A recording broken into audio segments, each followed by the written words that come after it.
വടകരയിൽ ചുവപ്പ് മഴ. ചോറോട് പഞ്ചായത്തിലെ കുറുമ്പ ക്ഷേത്രത്തിന് സമീപത്താണ് ചുവപ്പ് മഴ പെയ്തത്. കഴിഞ്ഞ ദിവസം രാത്രിയിലായിരുന്നു മഴ. 200ഓളം മീറ്റർ പരിധിയിൽ ശക്തമായ മഴ പെയ്തു. ശക്തമായ പ്രദേശത്ത് 2 വർഷം മുമ്പ് ചുവപ്പ് മഴ പെയ്തിട്ടുണ്ട്. വെള്ളത്തിൽ രാസപദാർത്ഥങ്ങൾ കലർന്നതാണോ എന്ന് പരിശോധിക്കണമെന്ന് നാട്ടുകാർ ആവശ്യപ്പെട്ടു. കണ്ണൂർ ആറളം ഫാമിൽ കാട്ടാന കുടിൽ തകർത്തു. 7ാം ബ്ലോക്കിലെ ഷിജോയും കുടുംബവും താമസിക്കുന്ന കുടിലാണ് കാട്ടാന പൊളിച്ചത്. രാവിലെ 6:30യോടെയാണ് സ്ഥലത്ത് കാട്ടാന എത്തിയത്. ഷിജോ, ഭാര്യ ജിനിസിയും മക്കളായ 7 വയസ്സുകാരി ആവണി, 5 വയസ്സുകാരി ആരണ്യ എന്നിവർ ഉറക്കത്തിലായിരുന്നു. കുടിലിന്റെ ഒരു ഭാഗം പൊളിയുന്ന ശബ്ദം കേട്ടാണ് ഷിജോ ഉണർന്നത്. ഉടൻ തന്നെ ദമ്പതികൾ കുട്ടികളെയും കൊണ്ട് ഓടി രക്ഷപ്പെടുകയായിരുന്നു. പുനലൂർ നിയോജക മണ്ഡലത്തിലെ കുടിവെള്ള പ്രശ്നങ്ങൾക്ക് ശാശ്വത പരിഹാരം കാണുന്നതിനായി അവലോകന യോഗം ചേർന്നു. പുനലൂർ MLA PS സുബാലിന്റെ നേതൃത്വത്തിൽ വാട്ടർ അതോറിറ്റിയുടെ വിവിധ ഏജൻസികളിലെ ഉന്നത ഉദ്യോഗസ്ഥരുടെ യോഗം വിളിച്ചു ചേർത്തു. പ്രശ്നപരിഹാരത്തിന് സമഗ്ര കുടിവെള്ള പദ്ധതി വേണമെന്ന ആവശ്യമാണ് ഉയർന്നത്. നിലവിലുള്ള കുടിവെള്ള പദ്ധതികൾ ഇത്തരം വിഷയങ്ങൾ പരിഹരിക്കുന്നതിന് പ്രാപ്തമല്ല എന്നും പരിമിതികൾ പരിഹരിക്കാൻ വിശദമായ പ്രോജക്റ്റ് തയ്യാറാക്കാൻ MLA ഉദ്യോഗസ്ഥരെ ചുമതലപ്പെടുത്തി. എസ്റ്റിമേറ്റ് നമുക്ക് റിവൈസ് ചെയ്ത് നമുക്ക് പുതിയ പ്രോജക്റ്റായിട്ട് നമുക്ക് കൊണ്ടുവരേണ്ടതുണ്ട്. ആ എസ്റ്റിമേറ്റ് അടിയന്തരമായിട്ട് നമുക്ക് റിവൈസ് ചെയ്യണം. നമ്മുടെ ഡിപ്പാർട്ട്മെൻറ്റുമായി ബന്ധപ്പെട്ട് അതിനുള്ള നടപടികളുണ്ടാകണം. ആ എസ്റ്റിമേറ്റ് റിവൈസ് ചെയ്യുന്ന മുറയ്ക്ക് നമുക്ക് ഒരു കത്ത് ബഹുമാനപ്പെട്ട മന്ത്രിക്ക് നൽകിക്കൊണ്ട് ആ പ്രോജക്റ്റ് നടപ്പാക്കുന്നതിനാവശ്യമായിട്ടുള്ള നടപടികളിലേക്ക് പോകണമെന്നുള്ള തരത്തിലാണ് നമ്മൾ ഉദ്ദേശിക്കുന്നത്. മലപ്പുറം തവനൂർ മണ്ഡലത്തിൽ കോവിഡ് പ്രതിരോധം ഊർജിതമാക്കുന്നതിന്റെ ഭാഗമായി വിവിധ പഞ്ചായത്തുകളിൽ കോവിഡ് പ്രതിരോധ യോഗം ചേർന്നു. MLA ഡോക്ടർ KT ജലീലിന്റെ നേതൃത്വത്തിൽ നടന്ന യോഗത്തിൽ പ്രതിരോധ പ്രവർത്തനങ്ങളുടെ 1 മാസത്തെ രൂപരേഖ തയ്യാറാക്കുകയും വാക്സിനേഷൻ ഊർജിതപ്പെടുത്തുവാനും തീരുമാനമായി. പഞ്ചായത്ത് പ്രതിനിധികൾ, medical officer, sub inspector, health inspector തുടങ്ങി നിരവധി പേർ യോഗത്തിൽ പങ്കെടുത്തു. പുനലൂർ നഗരസഭയിൽ സിക്ക പ്രതിരോധ പ്രവർത്തനങ്ങൾക്ക് തുടക്കമായി. നഗരസഭയിലെ 35 വാർഡുകളിലും സമഗ്രമായ ശുചീകരണ പ്രവർത്തനങ്ങൾ തുടങ്ങി. സിക്ക പ്രതിരോധ പ്രവർത്തനങ്ങൾക്ക് തയ്യാറാക്കിയ രൂപരേഖയുടെ അടിസ്ഥാനത്തിലാണ് നടപടി. പുനലൂർ പ്രൈവറ്റ് ബസ് സ്റ്റാൻഡിൽ നഗരസഭാ ചെയർപേഴ്സൺ നിമ്മി എബ്രഹാം ശുചീകരണ പ്രവർത്തനത്തിന് തുടക്കം കുറിച്ചു. വരും ദിവസങ്ങളിൽ നഗരസഭയിലെ എല്ലാ വാർഡുകളിൽ പ്രതിരോധ പ്രവർത്തനങ്ങൾ നടത്തും. പുനലൂരിൽ വനംവകുപ്പുമായി ബന്ധപ്പെട്ട വിവിധ പ്രശ്നങ്ങൾ ചർച്ച ചെയ്യാൻ MLA PS സുബാലിന്റെ നേതൃത്വത്തിൽ അവലോകന യോഗം സംഘടിപ്പിച്ചു. വനംവകുപ്പ് ഉദ്യോഗസ്ഥർ, റവന്യൂ വകുപ്പ്, ജനപ്രതിനിധികൾ എന്നിവരും യോഗത്തിൽ പങ്കെടുത്തു. വനവുമായി ബന്ധപ്പെട്ട വിവിധ വിഷയങ്ങളും വന്യമൃഗ ആക്രമണം, തൊഴിലില്ലായ്മ, പട്ടിക പ്രശ്നങ്ങൾ, നിർമ്മാണ പ്രവർത്തനങ്ങൾ തുടങ്ങിയ വിവിധ വിഷയങ്ങളും യോഗം ചർച്ച ചെയ്തു. കൊട്ടാരക്കര ഗണപതി ക്ഷേത്രത്തിലെത്തിയാൽ നാഗരാജ പ്രതിഷ്ഠയ്ക്ക് സമീപം ഒരാളെ കാണാൻ കഴിയും. പാരമ്പര്യമായി ലഭിച്ച പുള്ളുവ വീണയുമായി ലോക്ക്ഡൌൺ പ്രതിസന്ധിയിലും ഭക്തർക്ക് സർപ്പദോഷം അകറ്റി നൽകുകയാണ് ഇടക്കിടം സ്വദേശി പുഷ്പാങ്കദൻ.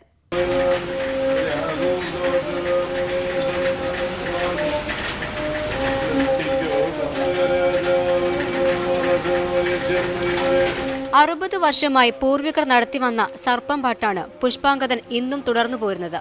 ലോക്ക്ഡൌൺ ഇളവുകൾ പ്രഖ്യാപിച്ചതോടെ കൊട്ടാരക്കര ഗണപതി ക്ഷേത്രത്തിൽ സർപ്പദോഷം അകറ്റാൻ നാഗപ്പാട്ട് പഠിക്കാനും ഭക്തർ എത്തി തുടങ്ങി.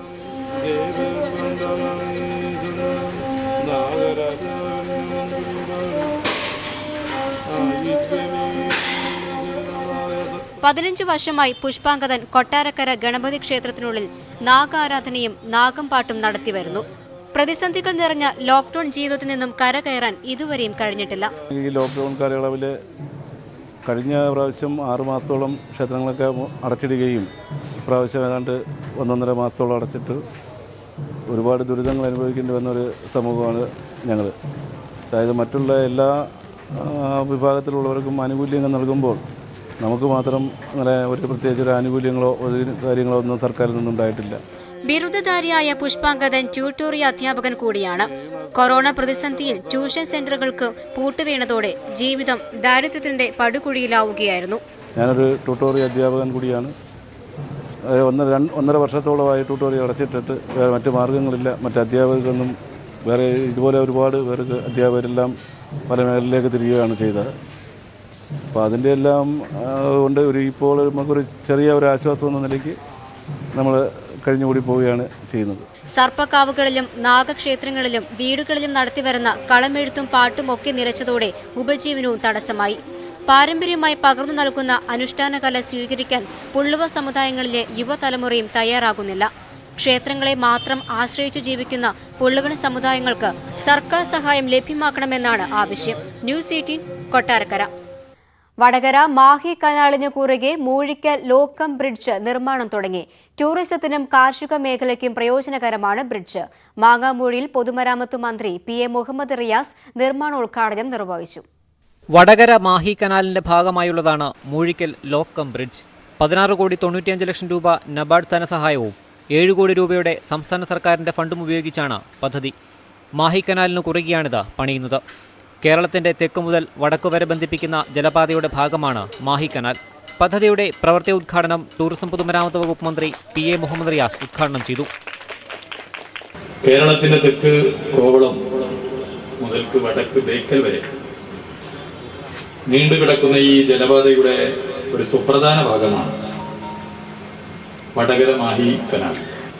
ജലപാത നമ്മുടെ തെക്ക് മുതൽ വടക്ക് വരെ കൊണ്ടുവരേണ്ടതിന്റെ ആവശ്യകതയും ഒക്കെ തന്നെ നേരത്തെ തന്നെ LDF സർക്കാർ പ്രഖ്യാപിച്ചതാണ്. പൊതുവെ സംസ്ഥാനമാകെ എല്ലാവരും അത് ആഗ്രഹിക്കുന്നതുമാണ്.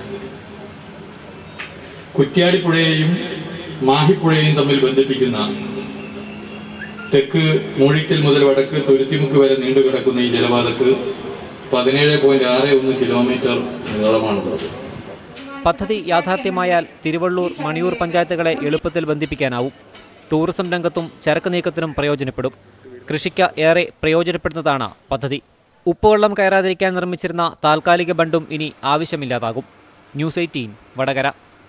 പത്തനംതിട്ടയിൽ സുപ്രധാന സ്ഥാനങ്ങൾ വഹിക്കുന്ന 3 വനിതകൾ സ്ത്രീധനത്തിനെതിരെയുള്ള ക്യാമ്പയിനിൽ ഒരേ വേദിയിലെത്തിയത് കൗതുകമായി. മന്ത്രി വീണ ജോർജ്, ജില്ലാ കളക്ടർ ദിവ്യ S. അയ്യർ, ജില്ലാ പോലീസ് മേധാവി R. നിശാന്തിനി എന്നിവരാണ് അപരാജിത ക്യാമ്പയിന്റെ ഭാഗമായുള്ള ഉദ്ഘാടന ചടങ്ങിനെത്തിയത്.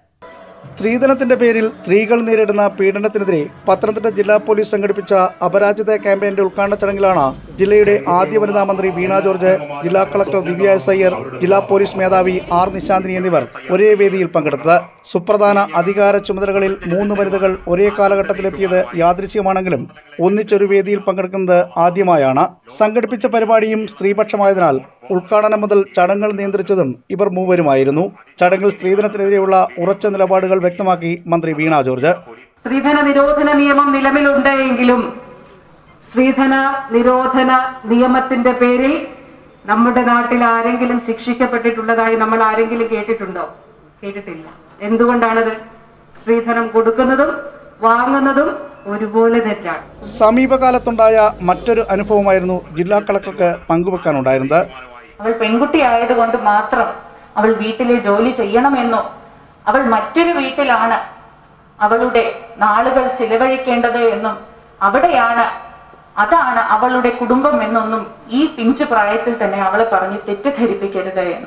ചടങ്ങുകൾക്ക് ചുക്കാൻ പിടിച്ച് അപരാജിതയുടെ സംസ്ഥാന nodal officer R. Nishanthini IPS വേദിയിൽ നിറസാന്നിധ്യമായി. വരുന്ന തലമുറയും ഇപ്പോൾ ജീവിച്ചിരിക്കുന്ന തലമുറയും ഇതിന് മുമ്പത്തെ തലമുറയും എല്ലാവർക്കും പറയാനുള്ളതാണ് സേ നോ ടു ഡൗറി എന്നുള്ളത്. മൂവരും ചേർന്നാണ് ക്യാമ്പയിന്റെ പോസ്റ്റർ പ്രകാശനവും നിർവഹിച്ചത്. നിരവധി പേർ കോവിഡ് പ്രോട്ടോകോൾ പാലിച്ച് ചടങ്ങുകളിൽ പങ്കാളികളായി. ന്യൂസ് 18 പത്തനംതിട്ട. ഇടുക്കി സേനാപതിയിൽ ശക്തമായ കാറ്റിൽ വീട് ഭാഗികമായി തകർന്നു. അപകട സമയത്ത് വീടിനുള്ളിൽ ഉണ്ടായിരുന്ന കുട്ടികൾ അത്ഭുതകരമായാണ് രക്ഷപ്പെട്ടത്. മേൽക്കൂരയിലെ ഷീറ്റ് വീണ് ഒരു കുട്ടിക്ക് പരിക്കേറ്റു. അടുക്കള ഭാഗത്തെ മേൽക്കൂര തകർന്ന് വീടിനുള്ളിലേക്ക് പതിച്ചു. ഈ പ്രദേശത്ത് മഴയും കാറ്റും തുടരുകയാണ്. നെയ്യാറ്റിൻകര KSRTC ഡിപ്പോ ജീവനക്കാർ ഉപരോധിച്ചു. കോവിഡ് ക്വാറന്റീനിലുള്ള ജീവനക്കാരോട് ഡ്യൂട്ടിക്ക് എത്താൻ പറഞ്ഞതിൽ പ്രതിഷേധിച്ചായിരുന്നു ഉപരോധം. ക്വാറന്റീനിലുള്ള ജീവനക്കാരുടെ സ്പെഷ്യൽ ക്യാഷ്വൽ ലീവ് നിഷേധിക്കാനുള്ള യൂണിറ്റ് ഓഫീസറുടെ നീക്കമാണ് നിർദ്ദേശമെന്ന് KSRT എംപ്ലോയീസ് അസോസിയേഷൻ ആരോപിച്ചു. തുടർന്ന് നടത്തിയ ചർച്ചയിൽ സ്പെഷ്യൽ ലീവ് അനുവദിക്കാൻ തീരുമാനിച്ചു. ക്വാറന്റീനിലുള്ളവരെ ഡ്യൂട്ടിക്ക് നിയോഗിക്കരുതെന്ന് എക്സിക്യൂട്ടീവ് ഡയറക്ടർ നിർദ്ദേശിച്ചു. V. Aswathy, NK Ranjith, G. Jio, SS Sabu, Anilkumar, M. Gopakumar, Anandadas, S Suja, Rajasekharan എന്നിവർ സമരത്തിന് നേതൃത്വം നൽകി. നെയ്യാറ്റിൻകര ചെങ്കലിൽ കോൺഗ്രസ് വാർഡ് മെമ്പറെ വെട്ടി പരിക്കേൽപ്പിച്ചതായി പരാതി. കൊറ്റാമം വാർഡിലെ ജനപ്രതിനിധിയും RU സർവീസ് സഹകരണ ബാങ്കിലെ ജീവനക്കാരനുമായ D. ഷിബുവിനാണ് വെട്ടേറ്റത്. വടിവാളും മാരകായുധങ്ങളുമായി എത്തിയ 5-അംഗ സംഘം ഷിബുവിനെ വെട്ടി പരിക്കേൽപ്പിക്കുകയായിരുന്നുവെന്നാണ് പാറശാല പോലീസിന് നൽകിയ മൊഴിയിൽ പറയുന്നത്. പാറശാല പോലീസ് കേസെടുത്ത് അന്വേഷണം ആരംഭിച്ചു. ആറയൂർ പുതുക്കുളം ഭാഗത്തെ പാലത്തിന്റെ നിർമ്മാണം ചെങ്കൽ ഗ്രാമപഞ്ചായത്ത് ഭരണസമിതി സ്റ്റേ ചെയ്തതിലുള്ള വൈരാഗ്യമാണ് ആക്രമണത്തിനുള്ള കാരണമെന്നാണ് ആരോപണം. നിരവധി ആവശ്യങ്ങൾ ഉന്നയിച്ച് ഓട്ടോമൊബൈൽ വർക്ക്ഷോപ്പ് അസോസിയേഷന്റെ നേതൃത്വത്തിൽ സംസ്ഥാന വ്യാപകമായി നടത്തിയ സമരത്തിന് ഐക്യദാർഢ്യം പ്രഖ്യാപിച്ച് പത്തനംതിട്ടയിലും പ്രതിഷേധം സംഘടിപ്പിച്ചു. ജില്ലാ കമ്മിറ്റിയുടെ നേതൃത്വത്തിൽ കലക്ട്രേറ്റ് പടിക്കലാണ് സമരം സംഘടിപ്പിച്ചത്. വർക്ക്ഷോപ്പ് തൊഴിലാളികളെ മോട്ടോർ തൊഴിലാളി ക്ഷേമനിധിയിൽ ലയിപ്പിക്കുക, പെട്രോളിയം ഉൽപ്പന്നങ്ങളെ GSTയിൽ ഉൾപ്പെടുത്തി വിലക്കയറ്റം തടയുക തുടങ്ങിയ ആവശ്യങ്ങൾ ഉന്നയിച്ചാണ് സമരം. ജില്ലയിൽ കുമ്പഴ, തിരുവല്ല, പന്തളം, റാന്നി, കോന്നി, വടശ്ശേരിക്കര, അടൂർ തുടങ്ങിയ കേന്ദ്രങ്ങളിലും സമരം നടന്നു. കാസർഗോഡ് പിലിക്കോട് മധ്യവയസ്കനെ വീടിനകത്ത് മരിച്ച നിലയിൽ കണ്ടെത്തിയ സംഭവം കൊലപാതകമെന്ന് സംശയം. മടിവയൽ സ്വദേശി പത്താണത്ത് കുഞ്ഞമ്പുവിനെയാണ് മരിച്ച നിലയിൽ കണ്ടെത്തിയത്. സംഭവവുമായി ബന്ധപ്പെട്ട് 3 പേരെ പോലീസ് കസ്റ്റഡിയിലെടുത്തു. തളർവാദം വന്ന കിടപ്പിലായിരുന്നു കുഞ്ഞമ്പു. താടിയിലും കഴുത്തിലും മുറിവ് കണ്ടെത്തി. മുറിയിൽ രക്തപ്പാടുകൾ കഴുകിയ നിലയിലായിരുന്നു. കോഴിക്കോട് മുക്കം ഇരുവഴിഞ്ഞിപ്പുഴയിൽ ജലനിരപ്പ് ഉയർന്നു. ഇന്ന് വൈകിട്ട് വരെ സാധാരണ നിലയിലായിരുന്ന പുഴയിലാണ് പെട്ടെന്ന് ജലനിരപ്പ് ഉയർന്നത്. മലയോര മേഖലയിൽ പെയ്ത ശക്തമായ മഴയാണ് ജലനിരപ്പ് ഉയരാൻ കാരണമെന്ന് കരുതുന്നു. ഫയർഫോഴ്സ് ഉദ്യോഗസ്ഥർ സ്ഥലത്ത് പരിശോധന നടത്തി.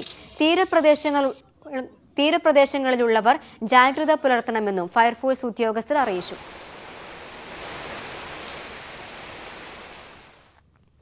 D കാറ്റഗറിയിലുള്ള താമരശ്ശേരിയിൽ കോവിഡ് നിയന്ത്രണം പാലിക്കാതെ പ്രവർത്തിച്ച സ്ഥാപനങ്ങൾക്കെതിരെ പോലീസ് കേസെടുത്തു. താമരശ്ശേരി ചുങ്കത്തെ ബ്യൂട്ടി പാർലർ, ഇൻഡസ് ബാങ്ക് എന്നിവയ്ക്കെതിരെ പോലീസ് നടപടിയെടുത്തു. 6 കേസുകളാണ് രജിസ്റ്റർ ചെയ്തത്. രോഗവ്യാപനം വർദ്ധിച്ചു വരുന്ന സാഹചര്യത്തിൽ നടപടികൾ ശക്തമാക്കാനാണ് പോലീസിന്റെ തീരുമാനം. Thamarassery inspector TA Augustine, SI Abdul Saleem എന്നിവരുടെ നേതൃത്വത്തിലായിരുന്നു പരിശോധന. കോഴിക്കോട് താമരശ്ശേരിയിൽ കോവിഡ് സ്ഥിരീകരിച്ചയാളുടെ മൃതദേഹം വീട്ടിൽ സൂക്ഷിച്ചത് 8 മണിക്കൂറോളം. പള്ളിപ്പുറം പൊടുപ്പിൽ കോളനിയിൽ താമസിച്ചിരുന്ന കക്കയം മുഹമ്മദിന്റെ മൃതദേഹമാണ് അധികൃതരുടെ അനാസ്ഥ കാരണം 8 മണിക്കൂറോളം വീട്ടിൽ സൂക്ഷിക്കേണ്ടി വന്നത്. കോവിഡ് ബാധിച്ച് ചികിത്സയിൽ കഴിയുന്ന ഭാര്യ ഒരു പകൽ മുഴുവൻ മൃതദേഹത്തിന് കാവലിരിക്കേണ്ടി വന്നു. മൃതദേഹം മറവു ചെയ്യാൻ ഗ്രാമപഞ്ചായത്ത് അധികൃതരോട് ആവശ്യപ്പെട്ടെങ്കിലും നടപടി ഉണ്ടായില്ലെന്നാണ് പരാതി. ഇടവേളയാണ്. കൂടുതൽ വാർത്തകൾക്കും വിശദാംശങ്ങൾക്കും malayalam.news18.com. കാസർഗോഡ് കൊട്ടോടി ചീറ്റക്കാൽ തട്ടിലെ ചെങ്കൽ ക്വാറിയിൽ അഗാധ ഗർത്തം രൂപപ്പെട്ടത് പ്രദേശവാസികളിൽ ആശങ്ക ഉയർത്തുന്നു. ക്വാറിയുടെ സമീപത്തെ വീടുകളിലെ കിണറുകളിൽ ചെമ്മണ്ണ് കലരാൻ തുടങ്ങിയതോടെ ഉരുൾപൊട്ടൽ ഉണ്ടാകുമോ എന്ന ഭീതിയിലാണ് പ്രദേശവാസികൾ. കള്ളാർ പഞ്ചായത്തിലെ ചീറ്റക്കാൽ തട്ടിലെ ചെങ്കൽ ക്വാറിയിലാണ് ഗർത്തം രൂപപ്പെട്ടത്. 4 ഏക്കർ വിസ്തൃതിയിലുള്ള കുന്നിൻ മുകളിലാണ് ക്വാറി പ്രവർത്തിക്കുന്നത്. ഗർത്തത്തിൽ നിന്നും വെള്ളമൊഴുകുന്ന ശബ്ദവും കേൾക്കാം. സമീപത്തെ കോളനിയിലെ കിണറ്റിൽ ക്വാറിയിലെ ചെമ്മണ്ണ് കലരാൻ തുടങ്ങിയതോടെ ഉരുൾപൊട്ടൽ ഉണ്ടാകുമോ എന്ന ഭീതിയിലാണ് പരിസരവാസികൾ. ഇതിന്റെ വ്യാപ്തിയെ, ഉള്ളിലെ വ്യാപ്തിയെ കുറിച്ച് വളരെ വിദഗ്ധമായിട്ട് നമുക്ക് പഠിക്കേണ്ടതുണ്ട്. നിലവിൽ ഏകദേശം ഒരാൾ താഴ്ചയിൽ ഒരു 3-4 മീറ്റർ വീതിയിലും നീളത്തിലുമാണ് കാണുന്നത്. അതിന്റെ ഉള്ളിൽ കൂടി ജലം ഒഴുകിക്കൊണ്ടിരിക്കുന്നുണ്ട്. ജലം ഒഴുകിയില്ല എങ്കിൽ ജലം എവിടെയെങ്കിലും കെട്ടി നിന്ന് കഴിഞ്ഞാൽ ഇത് പൊട്ടാൻ സാധ്യതയുണ്ട്. നാട്ടുകാരുടെ പരാതിയെ തുടർന്ന് കാഞ്ഞങ്ങാട് സബ് കളക്ടറുടെ നേതൃത്വത്തിലുള്ള സംഘം സ്ഥലം സന്ദർശിച്ചു. സംഭവത്തിൽ ആശങ്കപ്പെടേണ്ട സാഹചര്യമില്ലെന്നാണ് ജിയോളജി വിഭാഗം വ്യക്തമാക്കുന്നത്. ഈ കുന്നിന്റെ മുകളിൽ ഈ കേവിംഗ്, അതുപോലെ ഈ കേവിംഗ് പ്രതിഭാസം എവിടം വരെ വ്യാപിച്ചിട്ടുണ്ട് എന്നുള്ള ഒരു ഡീറ്റെയിൽഡ് സ്റ്റഡി നടത്താൻ ജിയോളജിക്കൽ സർവേ ഓഫ് ഇന്ത്യയോ അല്ലെങ്കിൽ centre for earth science studies തിരുവനന്തപുരത്തിനോട് ചെയ്യിക്കാൻ വേണ്ടിയിട്ട് നമ്മൾ കളക്ടർ ത്രൂ ഒരു കത്ത് എഴുതുന്നുണ്ട്. നിലവിൽ ജനങ്ങൾ അങ്ങനെ ഒരു ഭീതിയിലാകേണ്ട ആവശ്യമില്ല. ഗർത്തമൊഴിവാക്കി ക്വാറിയിലെ മറ്റു ഭാഗങ്ങൾ വെള്ളം കെട്ടിനിൽക്കാതെ മണ്ണിട്ട് നികത്താൻ ഉടമയ്ക്ക് നിർദ്ദേശം നൽകി. ജിയോളജി വിഭാഗം സ്ഥലത്ത് സർവേയും നടത്തും. ന്യൂസ് 18 കാസർഗോഡ്. ചോർന്നൊലിക്കുന്ന കൂരയിൽ പ്ലാസ്റ്റിക് ഷീറ്റ് വിരിച്ചു കഴിയുന്ന ഒരു കുടുംബമുണ്ട് കോഴിക്കോട് കട്ടിപ്പാറയിൽ. ചെമ്പ്രക്കുണ്ട മണ്ണാത്തോറ്റുമലയിലാണ് 2 കുട്ടികളും മാതാപിതാക്കളും അടങ്ങുന്ന കുടുംബം ദുരിത ജീവിതം നയിക്കുന്നത്. മഴ കനത്താൽ ഈ കൂരയും തകർന്നടിയുമെന്ന ഭീതിയിലാണ് ഇവർ.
പൊത്തും ചെറിയ ജോലികൾ ചെയ്താണ് കുടുംബത്തിന്റെ നിത്യവൃത്തിക്കുള്ള വക കണ്ടെത്തിയിരുന്നത്. കോവിഡ് കാലത്ത് ജോലിയും ഇല്ലാതായി.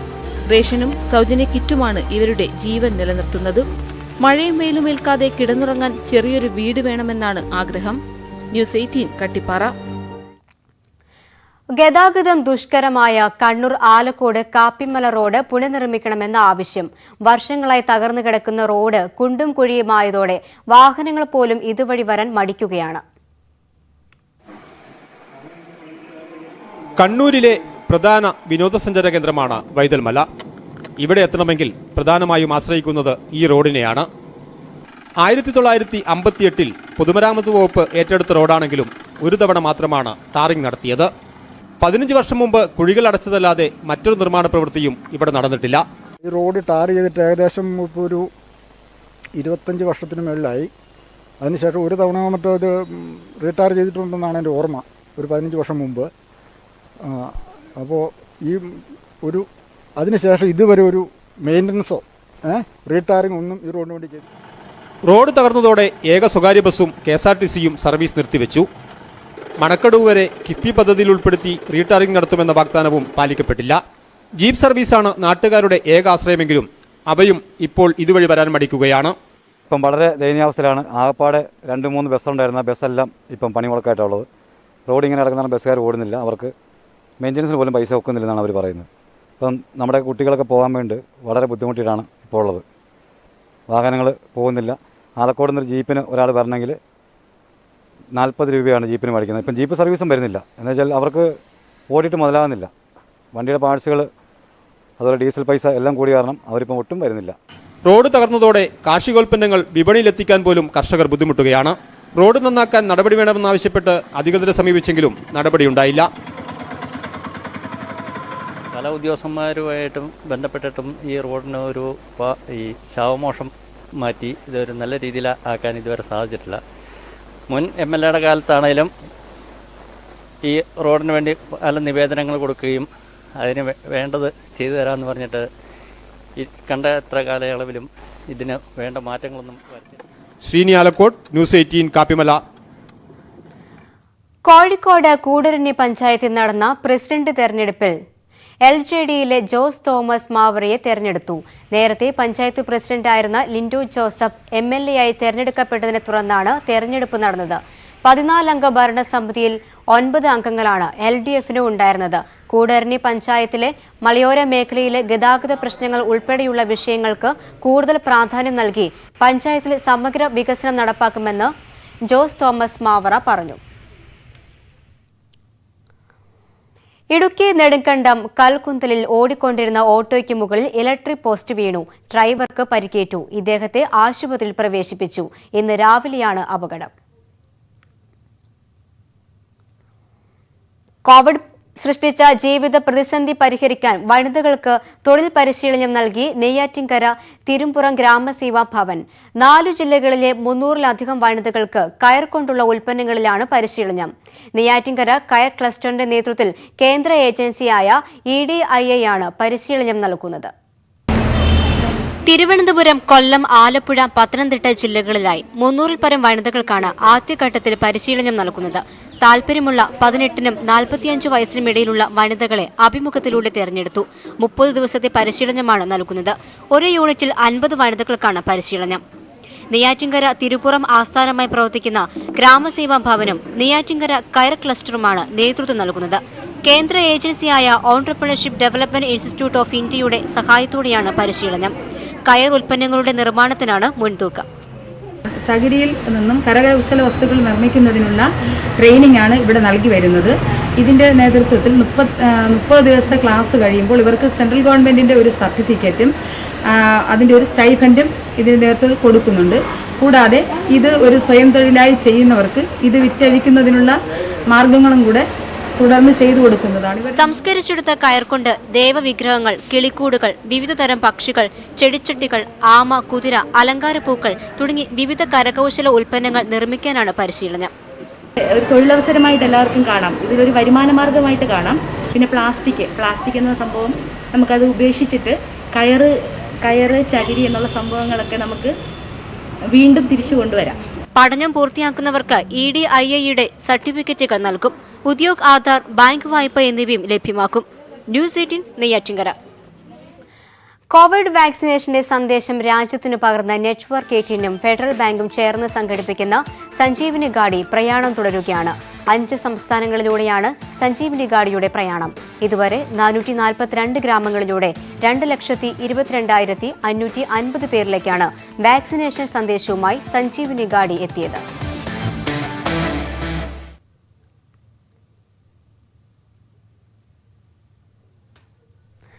നാട്ടുവർത്തമാനം പൂർണ്ണമാവുകയാണ്. കൂടുതൽ വാർത്തകൾക്കും വിശദാംശങ്ങൾക്കും മലയാളം.news18.com.